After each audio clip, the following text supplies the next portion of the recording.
everyone.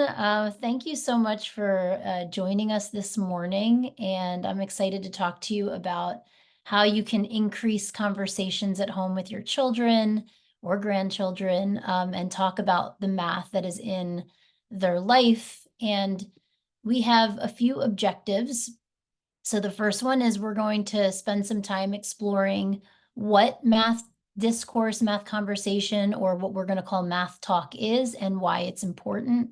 And then we're going to look at some strategies that you can use to have more mathematical conversations with your children.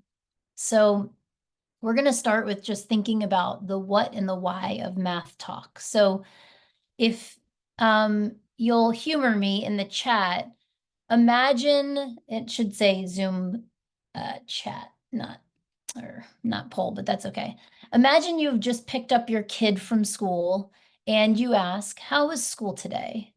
Which expression might best match their response? And if you could just throw that in the chat, what would you expect their response to be?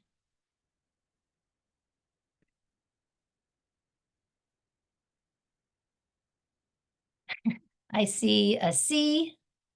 Someone put, I think it was a direct message to me, but it was a C. So kind of like, I don't know. And as a parent of two children, fourth and second grade, I can relate. I get that response sometimes too. Sharon said C and Frederick said D. Oh, okay. So wow, we've got a lot of C's and D's. And just if you want to share your messaging with the whole group, you can always change in the chat box. You can make it to everyone in the meeting versus just one of us, but all good because Sydney's here and she's awesome. So yeah, so C, D, right? These are not great responses. Definitely not the kinds of responses we want to get as, parents, guardians, relatives, friends, when we ask our children these questions. And really, it's a lot of times this can leave us feeling frustrated or confused and them as well. So it's okay if we don't, if this is the response we get, but maybe if we ask the right questions, we might get a different response versus the ones that we shared that we see. So what is math talk? Sydney, would you mind reading the blurb on the screen? Yeah. Mathematical talk is the way we use language to communicate our math ideas. We receive and process ideas through listening and reading. Yeah, and I don't know about you, but I'm one of those people, while I can read, and understand, sometimes just hearing someone else read it to me or just listening to someone is a really helpful way for me to process. So my question to you is, how do you use language to think and talk about math? And if you want to come off mute, there's only three of us. Well, there's five of us technically, but there's three of you. So if anybody wants to come off mute, how do you use language to think and talk about math? What are some ways you do that? You throw it in the chat for me. When my grandchildren are in the kitchen helping me cook or doing things like that, I'll ask them to count how many of these that we need, or how many spoons do we need for this, or who gets the big cups, who gets the small cups, just to kind of help them understand size and quantity. I love that. And I love that you're also making that relevant to what you're doing, because math doesn't need to be this extra thing. It's integrated into everything that we do. So you're really helping them to see the integration of math in the world that you all live in. Anyone else want to come off mute or put in the chat something around this question? How do we use language to think and talk about math?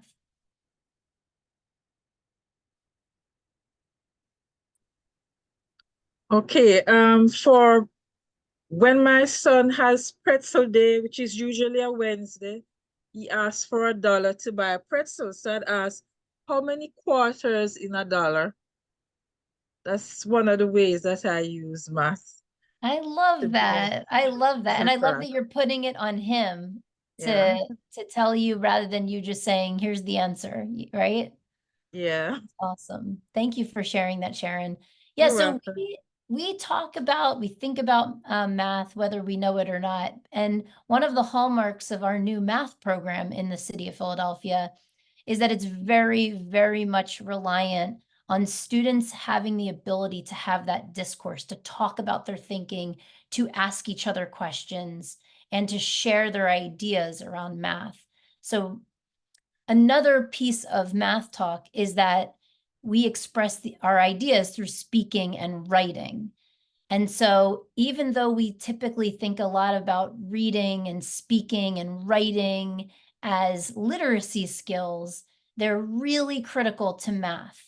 And we want to make sure that we're giving our students lots of opportunities to read, write, speak, and listen, because it provides them an opportunity to help them make sense of math, to help them make sense of their ideas and other people's ideas. And so we want to continually push students to talk about their thinking.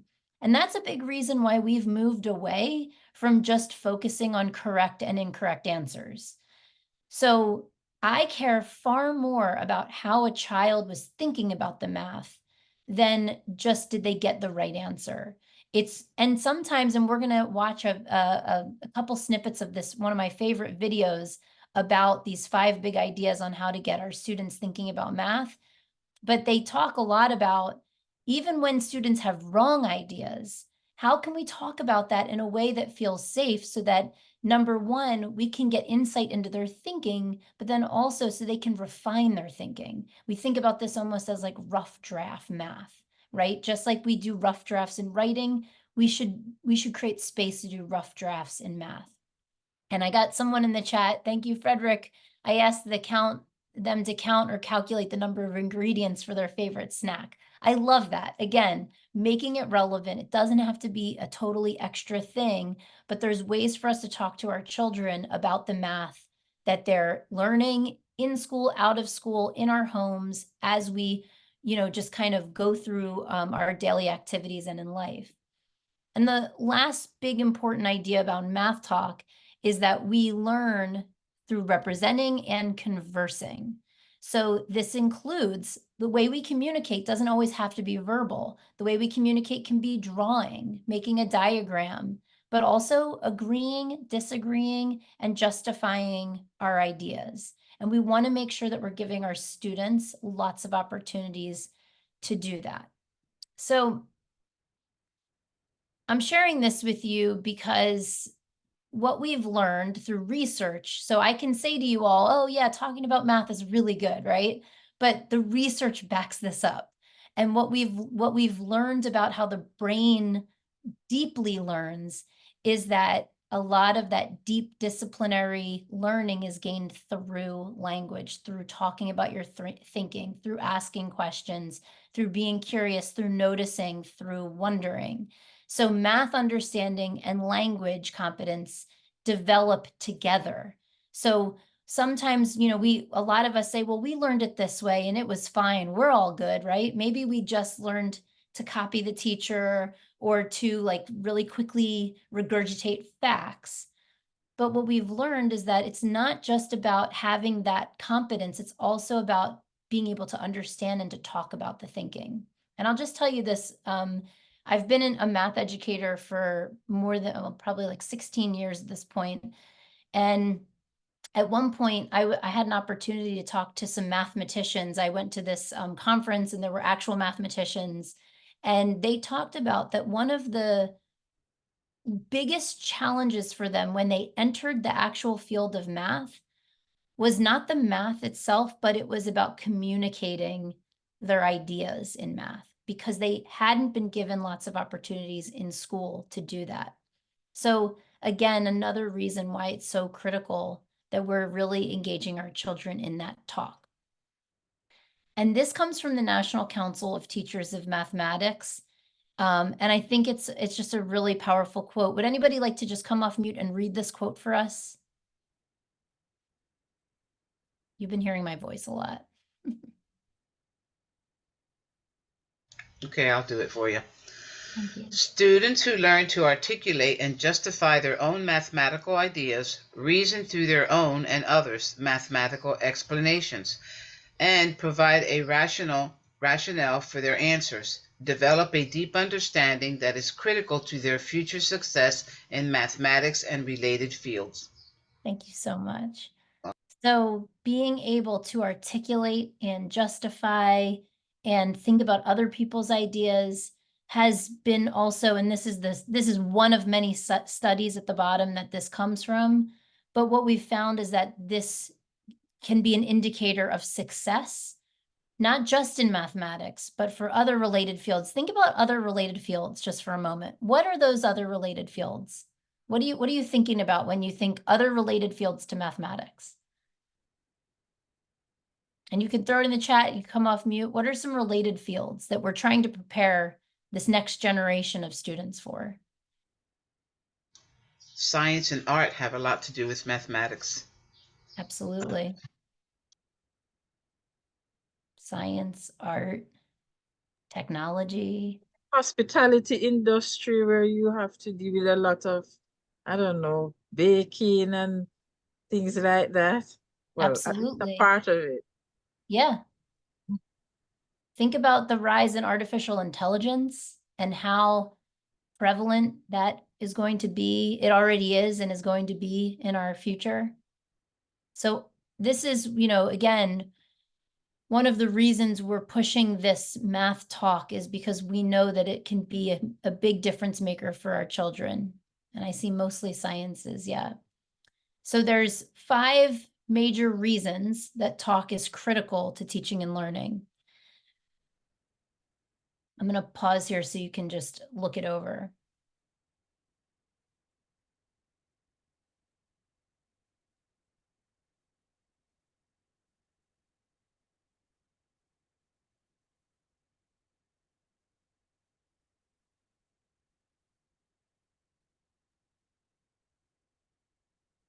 When you're done, I'd like you to put a number in the chat. Which of these 5 reasons do you feel are more important for students right now?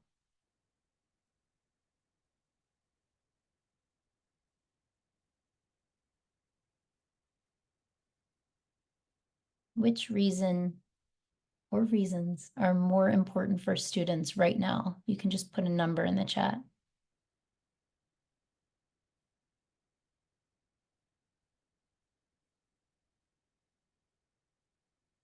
I see a 3, talk supports deeper reasoning. Yeah, think about all the reasoning that we have to do, like on a daily basis. I see a 1 and a 3, talk can reveal understanding and misunderstanding. This is really important, right? Again, we can, even sometimes when someone has a correct answer, it doesn't mean their reasoning was actually on point. So it's so important that we get insight into what they're thinking. I see a 2, talk supports robust learning by boosting memory. Yeah, so these are all really important reasons. It's hard to pick one, but they all feel important. And another reason why doing this work can really make a huge difference. So I'm just gonna end this sort of section around the what and the why with this quote by Jo Boaler, who's out of Stanford. And she says, many parents have asked, what is the point of my child explaining their work if they can get the answer right? Weren't we talking about this? My answer is always the same. Explaining your work is what we call reasoning, and reasoning is central to the discipline of mathematics.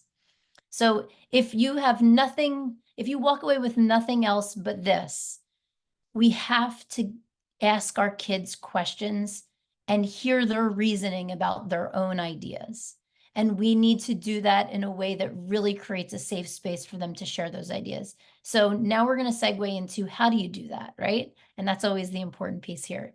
So how do you have these conversations with students? And what I'm going to share with you, I would say does not only need to be isolated to math. I think what we're about to talk about could be used anywhere, anytime for any subject. So you're about to hear from this guy. So his name is Dan Finkel, and he's just, I'm a big fan of his. He's done a lot of work in the math education world. And he talks about 5 principles for fostering mathematical thinking that we're going to get really deep into. So I just realized that I'm going to stop sharing so that I don't think I shared my audio, and I want to make sure that I do that. So just give me 1 second. No, you're good. I can hear you. Oh, you can hear, great. I wanted to make sure you hear the video too, though. Let me open up my notes because I got timers in there. Tell me when to start and stop. All right. Sorry about that. So let's get into it. Okay. So Dan is going to talk about these 5 things. And these are suggestions that he makes about how to share math with kids. But again, I'm going to push you to think about, this does not have to just live in the math world. So the first one that we're going to really focus on is starting with a question. And so we're going to watch just a snippet. We're going to start, I'm going to have to just move around a little bit, but we're going to start with 306. Here we go. So if you are a teacher or a parent or anyone with a stake in education, I offer these 5 principles to invite thinking into the math we do at home and at school. Principle 1, start with a question. The ordinary math class begins with answers and never arrives at a real question. Here are the steps to multiply, you repeat. Here are the steps to divide, you repeat. We've covered the material, we're moving on. What matters in this model is memorizing the steps. There's no room to doubt or imagine or refuse. So there's no real thinking here. What would it look like if we started with a question? For example, here are the numbers from 1 to 20. Now, there's a question lurking in this picture, hiding in plain sight. What's going on with the colors? Now, intuitively, it feels like there's some connection between the numbers and the colors. I mean, maybe it's even possible to extend the coloring to more numbers. At the same time, the meaning of the colors is not clear. It's a real mystery. And so the question feels authentic and compelling. And like so many authentic mathematical questions, this one has an answer that is both beautiful and profoundly satisfying. And of course, I'm not going to tell you what it is. I don't think of myself as a mean person, but I am willing to deny you what you want. Because I know if I rush to an answer, I will have robbed you of the opportunity to learn. Thinking happens only when we have time to struggle. So what he's talking about here is that starting with a question and not rushing to give an answer is a powerful way to get students to think. All right. So the questions that we ask, they matter, right? Dan suggests we start with a question. So let's explore why these questions matter and how they elicit different responses. So this is taken directly from the new math program. There are slides that teachers are given. And this question, if I asked you, if I was your teacher and I said, what type of quadrilateral is this shape? Where is the room for thinking? And I'm not saying there is, I'm asking you that. So is there multiple answers here? Is there one answer? What type of quadrilateral is this shape? But let's just say that instead, maybe the question, and I'm not saying this is perfect either, is this a parallelogram or a rhombus? Why? Well, now we're moving towards a little bit more thought and thinking. But what if I ask this? What do you know about this shape? If I had actually facilitated this with you all, and the first question I would have said, what quadrilateral is this? You would have given me, I don't know, maybe you would have said a square. I don't know if anybody would have said like a parallelogram. But what do you know about this shape opens up a world of opportunity. because you can tell me a lot of things about this shape. What are some things you might tell me about this shape? Yes, it's super open-ended. And it's like non-judgmental, right? Like you might, if I showed you that first, let's go back to that first slide. Like I want you to really feel the difference here. So this is, what do you know about this shape? This is where we're headed. But in the beginning, these were the kinds of questions you would see in a traditional math textbook. What type of quadrilateral is this shape? If you didn't know what a quadrilateral was, if you weren't sure what this shape was, you're already shut down. You're already feeling bad because you don't know. Versus if I just show you this and say, what do you know about this shape? You might not know that it's a square, but can you tell me something about the shape? You can tell me there's 4 sides. You can tell me there's a black line on the outside and it's white on the inside. You can tell me there are 4 corners. You can tell me the opposite sides are equal. There's so much that this can elicit from someone versus the question that we started with.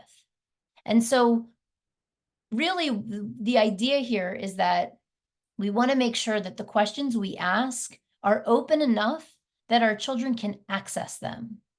And in a classroom, if I was teaching this lesson and I said, what do you know about this shape?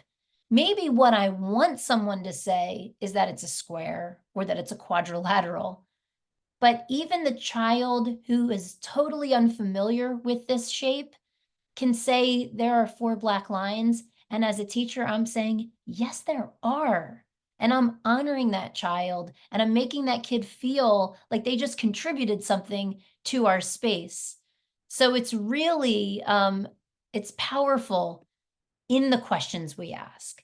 And if they're not just have a one answer, but that they're more open. So principle 2, which you'll see in just a bit, is about the idea that students need time to struggle. And this is probably one of the hardest things for both educators and parents and grandparents and caregivers, because we don't want our kids to struggle. Like it's hard to watch our kids struggle. But what we know about the brain is that it's through struggle that real learning can happen. And when I say struggle, I don't mean frustration, like to a point of frustration or banging a head against the wall. But we have to give our children the opportunity to grapple with. And I want you to just take a moment to think about something you had to learn the hard way. It probably wasn't something that just immediately came to you. It was probably something that you struggled through, that you made some mistakes around, and that you had to work towards, right? So we want to make sure we're giving our children that same opportunity. So let's hear what Dan has to say about struggle, and maybe I can. All right, there we go. It's not uncommon for students to graduate from high school believing that every math problem can be solved in 30 seconds or less. And if they don't know the answer, they're just not a math person. This is a failure of education. We need to teach kids to be tenacious and courageous, to persevere in the face of difficulty. The only way to teach perseverance is to give students time to think and grapple with real problems. I brought this image into a classroom recently, and we took the time to struggle. And the longer we spent, the more the class came alive with thinking. The students made observations, they had questions. Like, why do the numbers in that last column always have orange and blue in them? And does it mean anything that the green spots are always going diagonals? And what's going on with those little white numbers in the red segments? Is it important that those are always odd numbers? Struggling with a genuine question, students deepen their curiosity and their powers of observation. They also develop the ability to take a risk. Some students noticed that every even number has orange in it, and they were willing to stake a claim. Orange must mean even. And then they asked, is that right? This can be a scary place as a teacher. A student comes to you with an original thought. What if you don't know the answer? All right. Okay, sorry. So it can be challenging, like I said, to see kids struggle and to help them develop that perseverance. And I know it firsthand. I have my own children and I've taught many students. But take a look at these questions that you see here on the screen. And I'm just wondering, and maybe you can reflect on this or share your idea, but how might these questions support kids to keep trying? Which questions could you see yourself asking? And so the QR code on the screen gives you a direct link to a document that we're going to look at a little bit. But this is the first part of the document. So these are actually questions you can steal and use in your conversations with your own children, grandchildren. But which one of these might you try? And how might they help?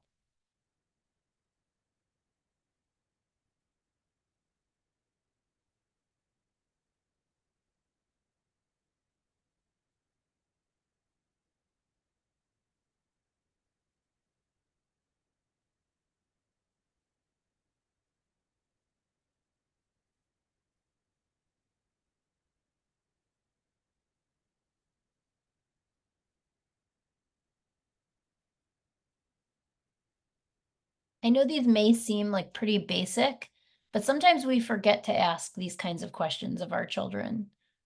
Why, right? Why do you think that? If you want to get them to talk about their thinking, those are questions that you can ask. How did you figure that out brings the child to genuine interest in letting you know the full story. I love that. Yes, absolutely. It also shows like I think the fact that you're showing interest in their thinking sends also this really powerful message to your children that you care about what they think, that you're interested in their ideas. So not only are you doing this thing that's really important, which is to get them talking, but you're also expressing to your children that their ideas matter. I think that's really critical, Frederick. Thanks for sharing that. I'm throwing this in the chat if you wanted to get access to this document, the link in the chat will take you there. And I know that the Office of Family and Community Engagement will share any resources that I share in the session so they can make sure that that goes out in the follow-up email. Again, that's the same link as the QR code. But this could be a resource that you pull out and maybe, for this week, you just try asking why a lot, or why do you think that? Pick one and just start using it. And then when you're ready, pick another one. This is what we encourage our teachers to do in the district. We give them, we call these talk moves, which are really just questions to get kids talking more. And oftentimes our suggestion is pick one that you'd want to use and use it as much as you can. And then it'll kind of become a part of your repertoire. It'll be a part of the thing you just do. And then you add some more into your toolbox. So we're gonna now focus on you are not the answer key. This is, I think, such an important idea because it can be really intimidating as family members, parents, again, grandparents, whoever you are in whatever capacity. If you had a weird relationship with math and maybe you're not very comfortable with math, this idea that you are not the answer key can be the biggest difference maker because you don't need to know the answers. And that's the whole point of this. Because if you can ask the right questions and put the thinking on the child, you don't need to know all the answers. So let's take a look at what our buddy Dan says about you are not the answer. I'm sorry I keep doing this, but I wanted to. There we go. Well, that is principle 3. You are not the answer key. Teachers, students may ask you questions you don't know how to answer, and this can feel like a threat, but you are not the answer key. Students who are inquisitive is a wonderful thing to have in your classroom, and if you can respond by saying, I don't know, let's find out, math becomes an adventure. And parents, this goes for you too. When you sit down to do math with your children, you don't have to know all the answers. You can ask your child to explain the math to you or try to figure it out together. Teach them that not knowing is not failure. It's the first step to understanding. So, when this group of students ask me if orange means even, I don't have to tell them the answer. I don't even need to know the answer. I can ask one of them to explain to me why she thinks it's true. Or we can throw the idea out to the class. Because they know the answers won't come from me, they need to convince themselves and argue with each other to determine what's true. And so one student says, look, 2, 4, 6, 8, 10, 12. I checked all of the even numbers. They all have orange in them. What more do you want? And another student says, well, wait a minute. I see what you're saying, but some of those numbers have 1 orange piece. Some have 2 or 3. Like, look at 48. It's got 4 orange pieces. Are you telling me that 48 is 4 times as even as 46? There must be more to the story. By refusing to be the answer key, you create space for this kind of mathematical conversation and debate. And this draws everyone in, because we love to see people disagree. After all, where else can you see real thinking out loud? Students doubt, affirm, deny, understand. And all you have to do as the teacher is not be the answer key and say yes to their ideas. And that is principle 4.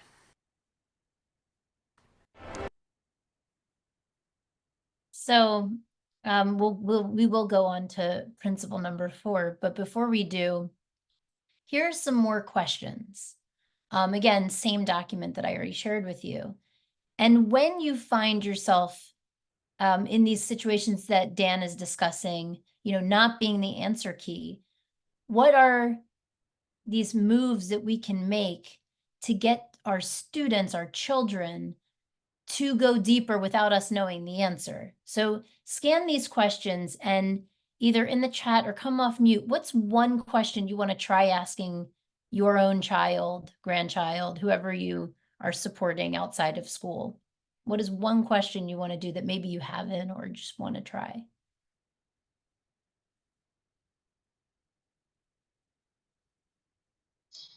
For myself, it would be, can you explain your thinking while we watch you do that? Because there's a lot of mathematical problems that my grandchildren have that I've never seen before in school, and they've got different ways of breaking things down. For instance, my granddaughter had a problem where it was 364 take away 142. Then she had to break down the 362 and say 300 plus 62. Then she had to take the 300 and take away 142. Then she had to add 142, and it was all just to find out what the answer is, and then recheck it by doing the opposite. And I said, she's only in 2nd grade, and they've got her doing pre-algebra already. And I told her, I said, Mamita needs you to explain to me why you're doing it and how you're doing it, because it shows the example, but I need to see if she actually knew what she was doing. And I said, you're actually teaching Mamita new math. And she was excited. So, I mean, sometimes it does help for you to have them break it down to you. So you almost make the case for like why not knowing the answer or not understanding this math actually could be a good thing. Because then it's more natural for you to say, I don't really understand. Can you explain it?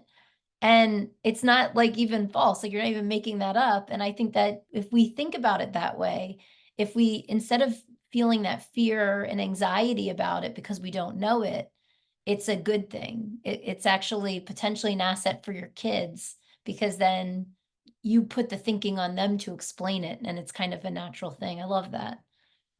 So you will have access to this document. And again, we'll make sure that it's in other places. But I think this is just a really great, simple way to just pick some different question prompts to ask your children or grandchildren when you're with them, just to get them talking more. So this is a different guy, but I just really appreciate what he says about focusing on questions and not answers. So I am going to play this. also to a specific place.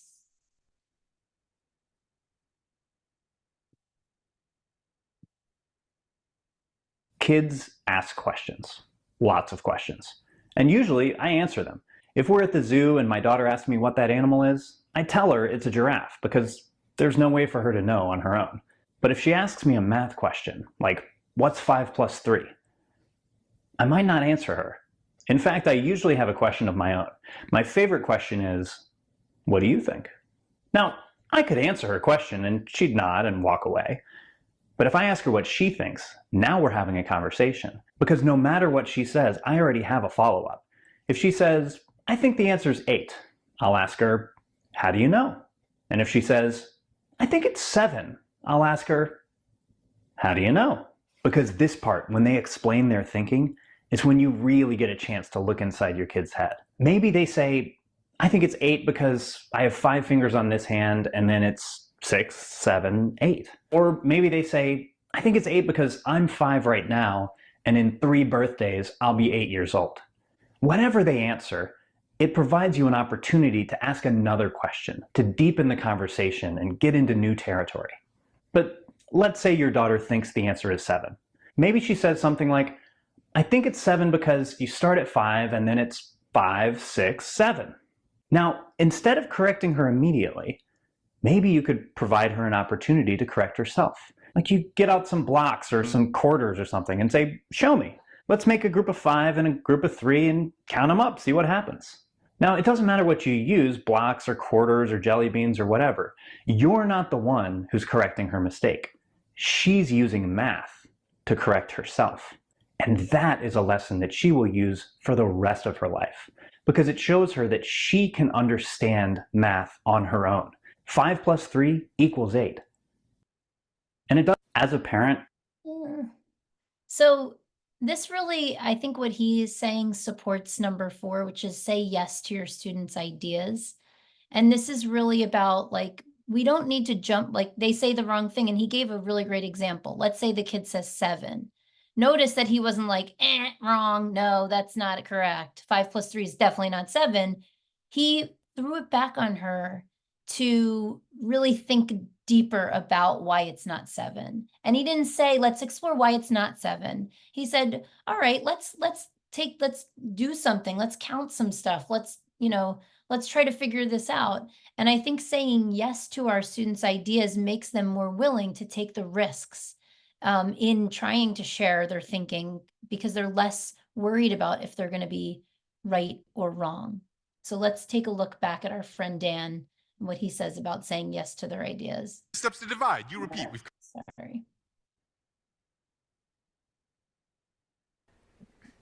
Now, this one is difficult. What if a student comes to you and says 2 plus 2 equals 12? I mean, you've got to correct them, right? And it's true, we want students to understand certain basic facts and how to use them. But saying yes is not the same thing as saying you're right. You can accept ideas, even wrong ideas, into the debate and say yes to your students' right to participate in the act of thinking mathematically.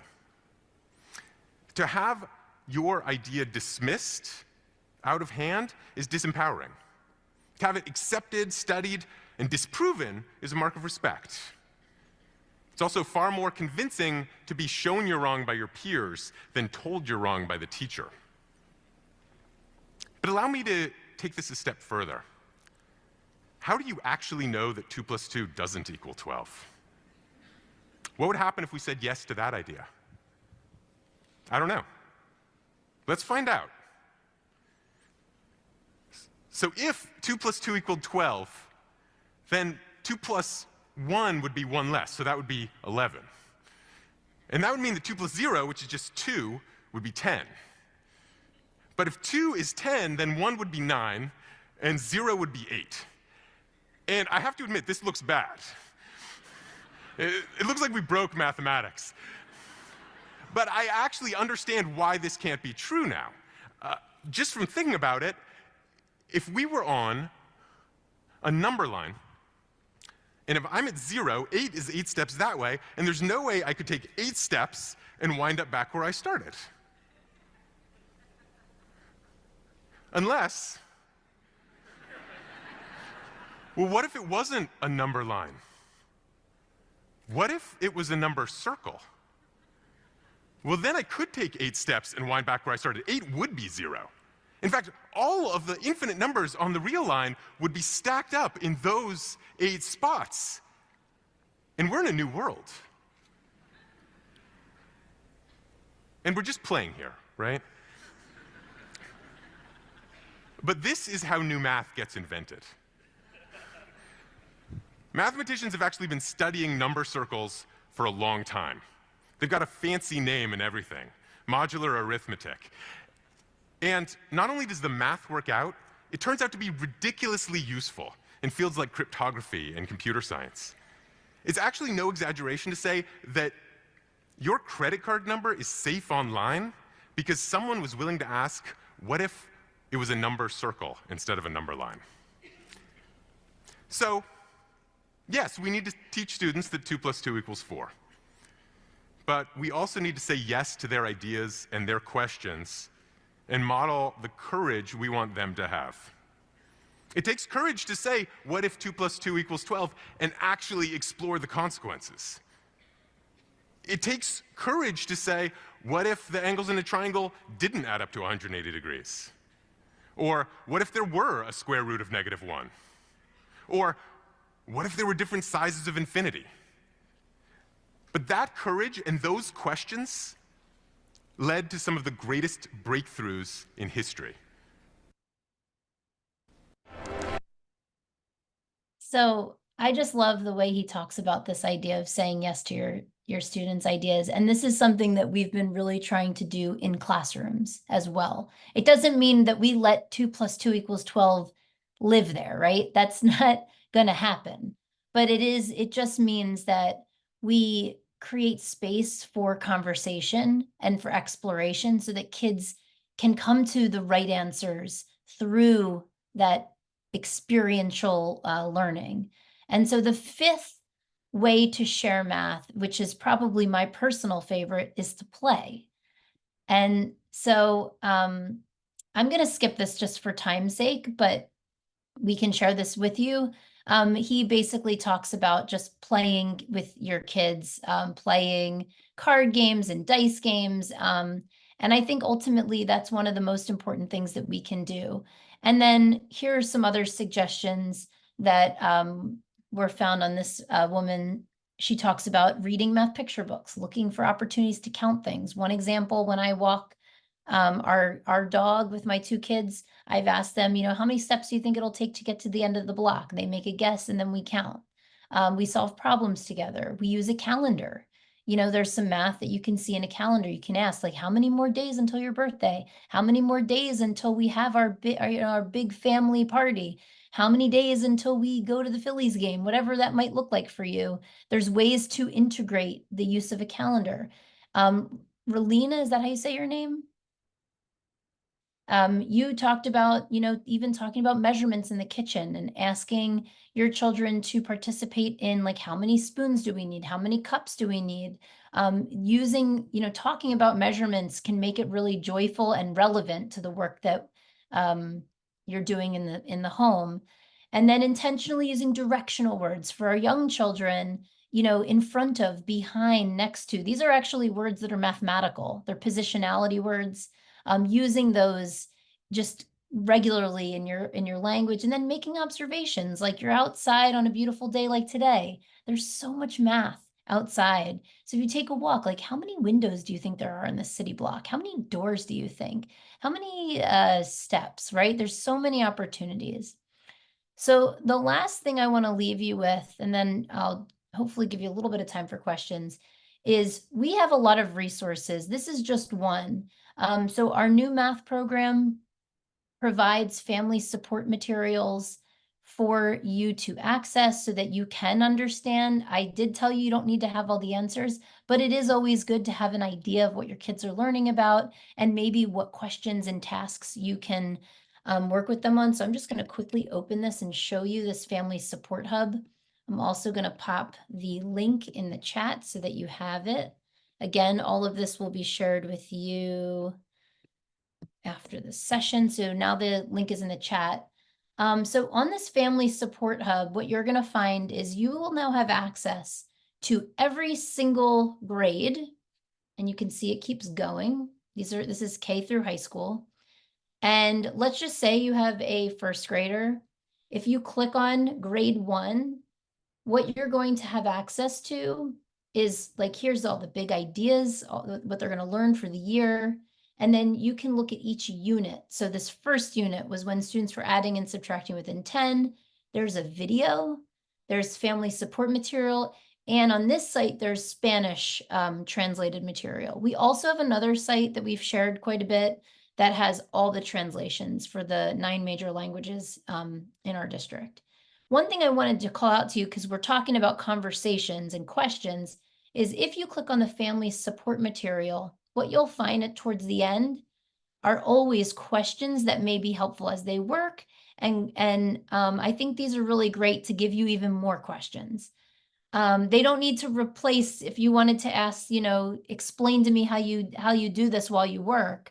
But these are also questions that can directly relate to the unit that they're in.